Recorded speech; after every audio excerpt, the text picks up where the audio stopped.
Bienvenue, voici le Google Pixel 10a. Je vais vous montrer ses meilleures astuces et réglages pour votre appareil.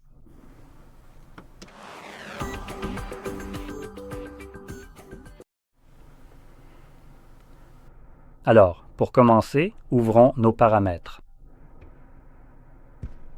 Et nous pouvons commencer par aller dans l'affichage et toucher. C'est une sorte de séparation étrange qui a été récemment faite, je suppose, sur les pixels. Mais ici, nous avons quelques options sympas, comme l'amélioration AGR, la luminosité HD HDR, et wow, c'est vraiment très intéressant. Maintenant, ça ne rend pas grand-chose à l'enregistrement, comme je peux le voir sur le petit viseur juste là. Mais en vrai, ça a l'air vraiment étrange. Je ne vais pas mentir, la luminosité ici fait que tout l'écran paraît vraiment trop sombre. Mais en gros, ça essaye d'augmenter la luminosité des images HDR, et HDR signifie haute plage dynamique. Donc, c'est celui où, vous savez, il y a des éléments très lumineux, et là, ça balance carrément toute la luminosité partout. Donc, on dirait que c'est un peu comme, vous savez, faire ça. En fait, je suis un peu curieux. Laissez-moi tester quelque chose juste pour le fun. OK, donc vous pouvez un peu voir cet effet maintenant. Ça n'a plus l'air aussi bizarre maintenant, avec une luminosité plus basse. Quand vous l'augmentez, c'est là que ça commence à devenir étrange. Bref. Donc ça, c'est une chose. Vous pouvez aussi changer l'intensité comme vous pouvez le voir ici pour qu'elle soit un peu plus forte ou plus faible selon ce que vous voulez. Mais en général, si vous regardez principalement du contenu HDR, il y aura des films peut-être sur Netflix ou d'autres sources. Cela augmenterait la luminosité à ce niveau-là et parfois cela pourrait être un peu trop pour vous. Donc vous pouvez soit ajuster avec le curseur de luminosité, soit le modifier directement ici. Maintenant, en descendant un peu plus bas, on a le mode sombre ici qui, puisque cet appareil utilise un écran AMOLED, Est-ce que c'est du noir? Non, en fait, ce n'est pas le cas. Donc, laissez tomber. Cela ne va pas vous permettre d'obtenir une meilleure autonomie de batterie. Donc, normalement, vous auriez l'option de l'activer pour améliorer l'autonomie, mais testons-le. Ah, non. D'accord, donc au moins pour les paramètres et ce genre de choses, cela ne vous donnera pas vraiment plus d'autonomie. Alors, ce n'est pas aussi visible à la caméra, mais en personne, on voit clairement que ce genre d'arrière-plan autour de ceux-ci n'est pas complètement bloqué. Maintenant, à la caméra, on dirait que c'est exactement de la même teinte que la bordure et que ce n'est pas illuminé. Mais en réalité, quand on le regarde en personne, c'est bien illuminé. C'est important parce que toute forme de luminescence provenant de l'écran signifie qu'il doit être alimenté. Alimenter signifie qu'il consomme plus de batterie. Maintenant, le mode sombre ne va pas seulement l'affecter dans des endroits comme celui-ci. Mais il y aura certaines sections où vous ouvrirez une application, peut-être YouTube, et YouTube, du moins ici, utilise un fond complètement noir, d'après ce que je peux voir, ce qui signifie qu'il sera éteint. Donc cela va vous permettre d'avoir une autonomie de batterie un peu meilleure. Et évidemment, cela vous offre aussi ce joli mode sombre. Et en plus, là-dedans, vous pouvez voir, nous avons la possibilité de le configurer selon un planning. Ainsi, il passerait automatiquement du mode clair au mode sombre en fonction de l'heure de la journée ou du coucher au lever du soleil ou selon une minuterie personnalisée. Ensuite, nous avons les tons adaptatifs qui sont activés. Je ne sais pas si c'est activé par défaut ou non, mais cela utilise la caméra frontale pour essayer d'évaluer la pièce ou l'environnement dans lequel vous vous trouvez, notamment l'éclairage. Donc, si la lumière ambiante devient plus chaleureuse, l'affichage de votre écran va devenir un peu plus chaud et commencera à tirer vers des tonalités nettement plus jaunes. Alors que si vous êtes dans un environnement à l'éclairage plus froid, il deviendra plus bleu, donc il essaie simplement de s'adapter à l'environnement dans lequel vous vous trouvez. Ensuite, nous avons le contraste des couleurs, donc c'est une option que vous pouvez utiliser comme personnalisation ou aussi pour peut-être mieux voir. Voici quelques-unes des options. Comme vous pouvez le voir, cela a un certain effet sur les interrupteurs. donc il essaye de les modifier. Peut-être que pour vous, cela paraît un peu étrange, plus difficile à voir. Vous pouvez simplement inverser et cela devient blanc avec moins de cette couleur néon un peu bizarre. Maintenant, une dernière chose ici, c'est l'affichage fluide. Donc, honnêtement, je dirais d'utiliser le 120 si vous voyez une différence entre ceci et cela. Si vous voyez une différence, gardez cette option activée. Évidemment, seulement si cela ne vous dérange pas, parce qu'au moment où vous la désactivez, vous aurez une meilleure autonomie de batterie. Et si vous ne voyez vraiment pas de différence entre le défilement et la fluidité du mouvement avec l'option activée ou désactivée, alors vous gaspillez simplement de la batterie. Pour ma part, je vois une différence et j'aime ce mouvement plus fluide. Mais si vous ne la voyez pas, ou si cela ne vous dérange pas, vous pouvez la désactiver pour gagner en autonomie. Voilà. Pour continuer, je voudrais en fait revenir à, je crois que c'était le son et la vibration. Laissez-moi vérifier rapidement, si ce n'est pas ici, je ferai juste une petite recherche. Ah, c'est bien ça. Nous avons maintenant l'option lecture en cours, mon réseau connecté IEM. C'est donc une petite fonctionnalité sympa que seuls les appareils Pixel possèdent. Je vais donc activer lecture en cours. Laissez-lui un instant. Il doit simplement télécharger la base de données. Normalement, il vous indique qu'il est en train de la télécharger, mais il semble qu'ils aient un peu modifié cela. Donc, pendant que ça charge, je vais rapidement ouvrir YouTube sur mon téléphone et chercher. Voici quelque chose d'assez intéressant à lire.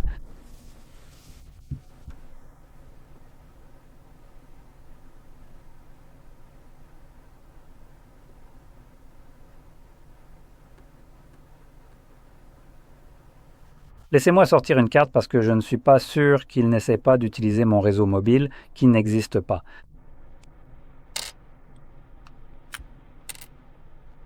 De cette façon, ce ne sera certainement pas le cas.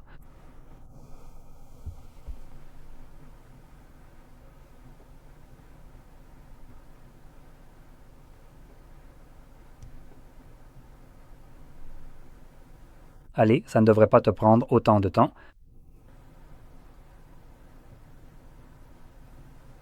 D'accord, il semble juste que ça avait gelé. OK, donc on dirait que c'est prêt. C'est activé juste ici. Donc je vais verrouiller l'appareil et commencer à jouer Crab Rave.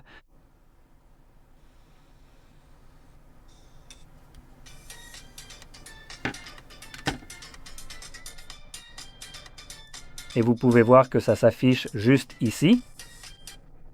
Maintenant, cela va fonctionner en gros en permanence en arrière-plan. Donc, à chaque fois que vous entendez un son, votre téléphone va automatiquement récupérer cette musique et la sauvegarder ici. Ce qui fait que si plus tard tu essaies de retrouver une chanson que tu as entendue dans un magasin ou autre, tu peux simplement revenir ici et la consulter. Ici, c'est-à-dire dans les paramètres, son et vibration, puis maintenant en cours de lecture, et tu auras, on devrait avoir l'historique. Je ne veux pas l'effacer.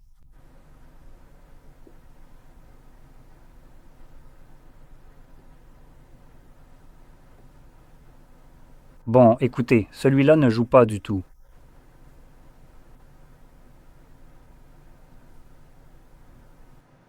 Non, tu vois, c'est un peu bizarre.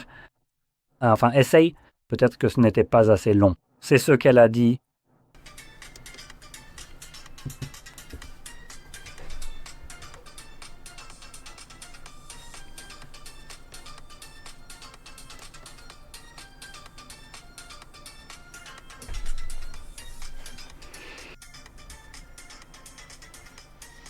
Eh bien, c'est intéressant.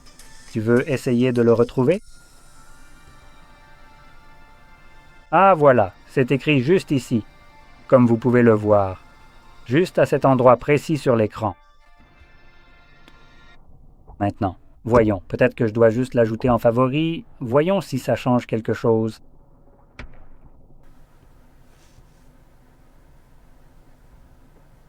Aussi, donne-lui, tu sais, toutes les chances possibles. Ça a juste bugué parce que je ne l'ai pas actualisé, donc je vais revenir ici. Son et vibration est maintenant en cours de lecture. et c'est vide. C'est fantastique.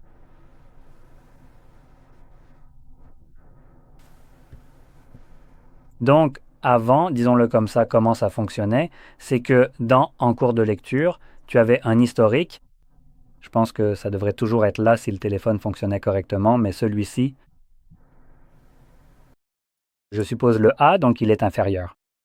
Donc, je ne sais pas si c'est juste un peu lent ou quoi, mais normalement, tu devrais avoir ici une option pour voir tout ce qui a été effacé et tu ne devrais pas avoir besoin de l'ajouter aux favoris, comme je viens de le faire, et même là, comme tu peux le voir, ça n'a rien fait. Donc, il y a clairement quelque chose qui ne va pas en ce moment. Donc, tu sais, je vais juste passer à autre chose. Je vais supposer que ça fonctionne bien pour toi, mais si ce n'est pas le cas, alors c'est un peu une perte de temps, pour être honnête dans ce cas. Mais bon, ensuite, si je le trouve rapidement, je vais aller dans le système, je suppose, le mode de navigation du système. Et ici, nous avons deux modes différents. Nous avons les trois boutons et nous avons les gestes. Et, soyez indulgents avec moi. Je mets la vidéo en pause car mon écran s'est éteint et je ne vois plus rien pour l'enregistrement. Correctif rapide, on est de retour, je vois mieux. On a deux modes, gestes ou boutons. Au choix, je préfère les gestes. Les paramètres offrent d'autres options. Donc, vous savez, on peut augmenter ou diminuer la sensibilité de chacun de ces gestes, soit de ce côté, soit de l'autre, comme vous pouvez le voir. Oh là là, ma caméra a un peu de retard maintenant. J'espère que ça n'affectera pas le son.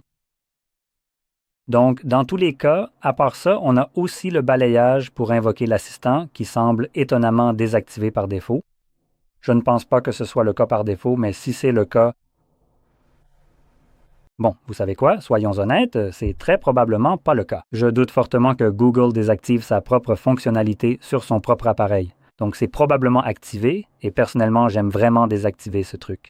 Si vous ne savez pas ce que c'est ce truc où vous faites glisser depuis le coin comme ça, et ça lance votre assistant. Voilà, c'est une façon de faire. La raison pour laquelle j'aime désactiver ça, c'est parce qu'on a ceci. On a ceci. On a aussi la commande OK ou Hey, vous savez, Google. Et si c'est configuré, il faut effectivement le configurer pour l'activer comme ceci. Et en plus de ça, on a les applications pour ça, en fait pour deux applications différentes. Donc on a, laissez-moi juste la trouver. Voilà, on en a une juste ici. Elle fonctionne de la même manière. Et on devrait aussi avoir... Ah, voilà, l'autre. Donc il y a une quantité absurde de façons d'accéder au même genre de conneries. Et Google Gemini, ce sont techniquement différents, mais ils sont tous plus ou moins liés les uns aux autres. Donc, si vous voulez, par exemple, ouvrir Gemini et faire une recherche, cela peut vous amener aux résultats de recherche Google. Google, en tant qu'application, peut vous donner des réponses provenant de Gemini. Donc, au fond, c'est la même chose, juste avec une apparence différente. Donc, en général, j'aime bien désactiver ça. Maintenant, ce qui n'est pas listé ici et que j'aime vraiment, c'est l'une des choses que j'ai utilisées, à savoir le cercle pour rechercher. Désormais, cela vous permet d'utiliser Google pour une recherche rapide et ce genre de choses, via la saisie vocale ou autre. Mais la meilleure alternative à cela, c'est ce que cela vous permet aussi de faire en plus des fonctionnalités d'IA. Appelons-le comme ça. Premièrement, lorsque vous l'utilisez en maintenant la barre du bas ou le bouton d'accueil, vous pouvez désormais sélectionner du texte dans des zones où, normalement, ce n'était pas possible, comme par exemple dans les paramètres. Vous ne pouvez pas sélectionner de texte dans les paramètres? Eh bien, maintenant je peux. Au lieu de dessiner un cercle pour chercher, vous pouvez simplement balayer le texte en diagonale. Il détectera alors votre sélection automatiquement et vous proposera de copier. Et voilà, c'est prêt à être utilisé. C'est vraiment pratique pour obtenir des détails sur quelqu'un que vous connaissez, comme un compte pour pouvoir lui faire un virement. Je sais qu'en général, ils vont sortir leur téléphone et dire « Ah, c'est ça, tu peux le faire à cette personne, non? Tu n'as qu'à sortir ton appareil photo, n'est-ce pas? » Et voyons voir, où est la boîte? Ah, voilà la boîte, mais je vais faire celui-ci. Donc, tu sors l'appareil photo, tu fais un peu comme ça. Maintiens la barre en bas. Ça lance le cercle pour rechercher. Et au lieu de scanner le code, je vais simplement cliquer sur les chiffres et maintenant je peux juste les sélectionner rapidement, les copier-coller et c'est bon pour moi. Voilà une chose et une autre chose que je peux faire, c'est une petite recherche d'images inversées rapide. En fait, désolé, laissez-moi d'abord lancer l'appareil photo. Voilà, donc je vais juste le pointer dessus. Je fais juste comme ça. Donc il ne voit pas vraiment la marque ici, ni le modèle ou la marque. Comme vous pouvez le voir, il ne voit que l'image de ceci. Et je peux simplement cliquer dessus. Voilà, voyons s'il va le trouver. Eh bien, regardez ça, il l'a trouvé parfaitement. Vous pouvez voir le numéro juste ici et il vous indique KBE ou KBO2, c'est celui-là. D'accord, c'est plutôt sympa. Maintenant, en plus, si je relance Bugs, l'autre fonctionnalité de ceci, c'est que cette fois-ci, je vais simplement prendre une photo à la place. Voilà, un petit cliché rapide, et je peux faire la même chose avec des photos aussi. C'est une photo intéressante. Qu'est-ce qui n'allait pas avec celle-là? Oh, c'est une capture d'écran d'un moniteur, donc on peut voir la pixelisation. Cool! Ah, photo de capture d'écran. Désolé, bref. Ici, vous pouvez voir qu'on a la photo du texte qui est sur la boîte, dont une partie, à part ce qui vient de l'appareil photo. C'est un peu bizarre quand c'est sur les bords, ça devient étrange, mais dans ce cas, vous pouvez voir, c'est, je pense, du mandarin et du japonais. Je pense, désolé si je n'en ai aucune idée, mais bon, on a deux langues différentes ici. Donc, ce que je peux faire maintenant, c'est maintenir la barre en bas et je peux simplement cliquer sur l'option Traduire juste ici, ça va automatiquement détecter le texte. Maintenant, il me dit que c'est du chinois, il y a plusieurs langues ici, mais peu importe, et il va le traduire en anglais. Maintenant, s'il détecte de l'anglais, il ne va évidemment pas le traduire. Et une autre chose que vous pouvez voir, c'est qu'il superpose la traduction à l'endroit où se trouvait la langue précédente. Donc maintenant, si vous zoomez, je ne peux pas le faire juste ici. Mais voilà, vous pouvez voir, on a juste brand et d'autres choses là où il y avait, eh bien, ceci. Vous pouvez aussi remarquer qu'il se passe des choses étranges, comme ce flou.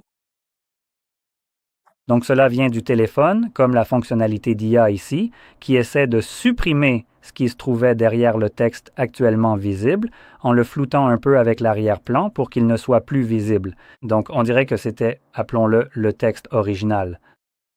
C'est donc une fonctionnalité plutôt sympa, et évidemment la traduction fonctionne plutôt bien et assez rapidement. Elle fait du bon travail maintenant. Une autre chose que j'aime bien avec cette fonctionnalité en particulier, c'est quand on a quelque chose d'un peu plus difficile à trouver. Alors, tu vois quoi? Disons que je vais utiliser ma montre comme exemple ici. Donc celle-ci, et à part le fait que ce soit juste une petite montre Timex, n'est-ce pas? Elle a juste quelques petites complications comme la date, et c'est tout. Voilà. Si tu regardais ça, tu n'aurais pas beaucoup d'informations à son sujet. Peut-être que si tu connais un peu cette marque en particulier, tu sais qu'ils fabriquent genre cette sorte de sous-marque bizarre appelée Waterbury, ou peu importe comment tu veux l'appeler. Pour le modèle, je ne sais même pas comment le classer, tu vois. Donc il y a un logo dessus, donc ça rend juste un tout petit peu plus facile de peut-être deviner ce que c'est, non? Mais en général, tu n'as aucune idée de quel modèle il s'agit. Je veux dire, soyons honnêtes, moi-même, je ne sais même pas quel est le modèle ici. Je ne m'en souviens pas. C'est juste un mélange aléatoire de chiffres et de lettres. Donc ce n'est pas comme si j'allais m'en souvenir. Et trouver ça pourrait être un peu plus difficile, comme si tu tapais les termes de recherche les plus basiques pour ça. Même en sachant un peu. Alors voyons quelque chose comme TimeX.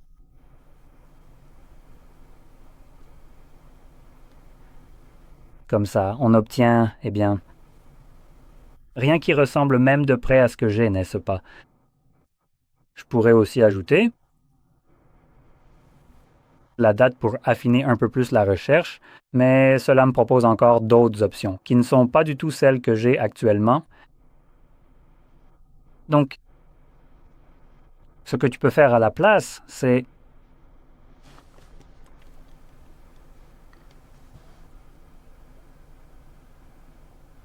ça, et le lancer. Clique dessus. tant que tu ne cliques pas sur un texte. J'ai détecté 30. Arrête. Laisse-moi juste sélectionner l'image, voilà. Et... OK, donc il me dit que c'est une montre de plongée. Je veux dire, ce n'est pas faux, et cette fois-ci, il ne le fait pas ici. Montre-moi le modèle exact. Selon la qualité de la photo et la façon dont il la reconnaît, parfois il peut même te donner le modèle exact. Mais pas besoin de s'inquiéter car on peut simplement faire défiler vers le bas. Et regarde-moi ça, c'est littéralement la première juste ici maintenant. Ce n'est probablement pas très visible sur l'enregistrement, du moins pas sur mon écran. Mais la montre que j'ai ici a un bracelet marron. Et cette photo a aussi un bracelet marron. Il y en a aussi une avec un bracelet noir. Mais comme il a trouvé la bonne, il ne la trouve pas vraiment. Voyons voir. Ah, voilà. Il y en a une noire, mais celle-ci a un cadran vert, donc c'est un numéro de modèle différent de celui-ci. Je crois que celle qui se termine par 700, celle que j'ai, est une 8 et il y a aussi une 900 qui a un bracelet en métal et un fond noir.